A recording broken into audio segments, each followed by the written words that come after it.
Take us back to the time when the greatest personality trait ever was invented. Now, what is this personality trait, you may ask? Let me introduce it to you. This personality trait consisted of completely minding your business, not being a bother to anyone, staying in your own space and not putting your dilk in someone else's grass. This is an important detail because if you do put your dilk in someone else's grass, that grass may turn brown. That grass is now stained with someone else's semen. This personality trait also meant that there were no crash outs because your energy was regulated, you minded your business, and you didn't cause much of a fuss for anyone.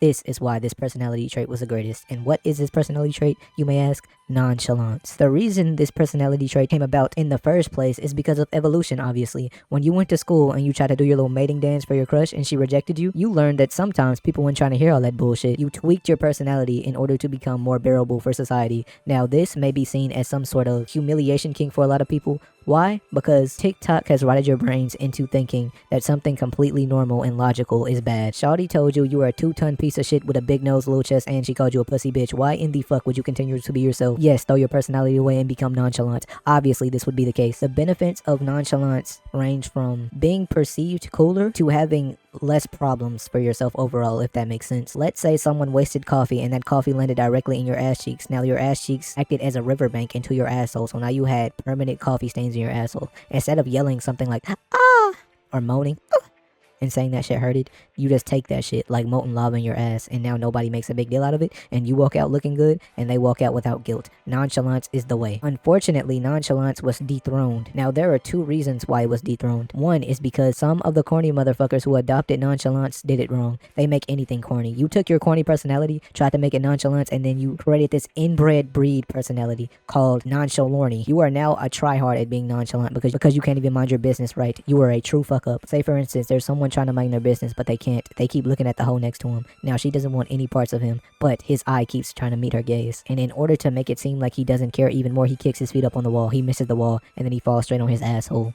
This is nonchalorny. The other reason nonchalance was dethroned is because of the whimsy motherfuckers. Now, I hate you niggas. I just want to preface that. Now, let's go over the problem with being whimsy. Why can't we just let whimsy take over nonchalance? It's because, once again, I hate you niggas. You do too much. No, I do not want to know your weird obsession with My Little Pony as a 38-year-old grown man. That is not called being whimsy. That is called being a PDF file, and now it's normalized. I don't know why we allow this. No, I don't want to know that you collect rocks on the side. Yes, you are autistic. That is all that means. That is not whimsy. No, I do not want you to add me on your close friends so you can type a whole bunch of bullshit and then put a corny ass song over it and then name it as whimsy, cloak it as whimsy. No, you're just fucking annoying. Sometimes it is okay to shut the fuck up, and I need you guys to understand that. And this isn't coming from hate in my heart, it is coming from lust in my heart.